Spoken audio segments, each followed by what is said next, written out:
در نبی پر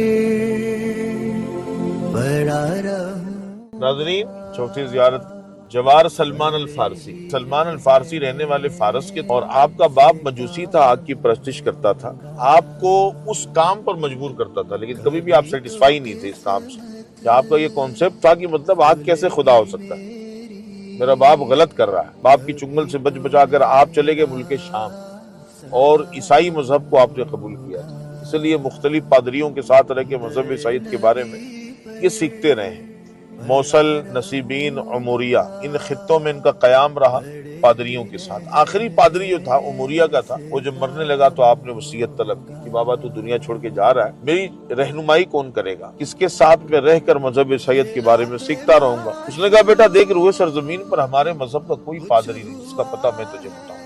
کہا میرے لفظ جگر، تجھے کہیں جانے کی ضرورت نہیں ہے، کیونکہ اب اس نبی کے مبعوث ہونے کا وقت آ گیا ہے جو مکے میں جلوہ گر ہوں گے، ان کی قوم ان کو وہاں سے نکال دے گی اور وہ کھجوروں والے شہر کی طرف ہجرت کر جائیں گے۔ کوئی یہودیوں کا قافلہ نظر آیا، آپ تلاش میں تھے، انہوں نے حامی بھر لی، ہم تمہیں مدینہ لے کے جائیں گے۔ کہتے مجھے لے تو لیا، مار مار کے غلام بنا کے بازار میں بیچ۔ 10 مرتبہ زندگی میں بکے ہیں، 10واں خریدار اس باغ کا مالک تھا، یہ لے کر آیا، اس باغ میں وہ جاب کرتے رہے ہیں۔ حضور کی آمد مدینے میں ہوئی نہیں تھی، ہجرت مدینہ سٹارٹ ہوئی، حضور مدینے پہنچے، ان کو اطلاع ہوئی کہ حضور قبا آ گئے ہیں۔ یہودی نے بتایا بیٹا اس نبی کی پہچان ہی ہوگی، صدقہ دے گا قبول نہیں کریں گے، ہدیہ وہ لے لیں گے۔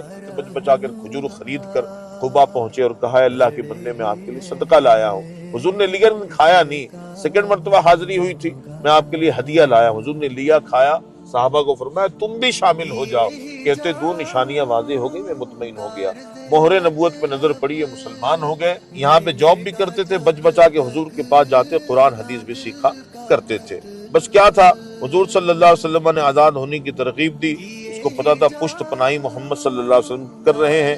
مانگ بھی منہ کھول کے کی، اس نے کہا 300 پودے لگا کے دو میرے زمین پر، جب بڑے ہو جائے پھل دینے لگے اس کے بعد تم آزاد ہو۔ بیر فقیر پر حضور تشریف لے آئے، اور کتابوں میں آتا ہے کہ اسی کنویں کے پاس حضور جلوہ گر ہوئے، حضور بیٹھے تھے اور یہیں پہ حضور کی تقریر ہوئی، تمام صحابہ یہاں جمع تھے۔ حضور نے ڈونیشن کا اعلان فرمایا کہ اپنے بھائی کی مدد کرو۔ بس کیا تھا، صحابی اٹھے، کوئی 10، کوئی 20، کوئی 40، کوئی 50، کوئی 100، یوں 300 پودوں کی کوانٹٹی صحابہ نے یہاں پوری کی۔ حضور یہاں سے اٹھے، باغ میں گئے اور اپنے ہاتھوں سے پودے لگانے شروع کیے۔ 40 اوقیہ چاندی کے بدلے حضور نے مرغی کے انڈے کے برابر سونا اسے یہودی کو دیا، اور یوں اپنے غلام کو آزاد فرمایا۔ اور صحابہ کے بیچ میں حضور نے فرمایا کہ سلمان کا تعلق اہل بیت سے ہے۔ ہے مقرر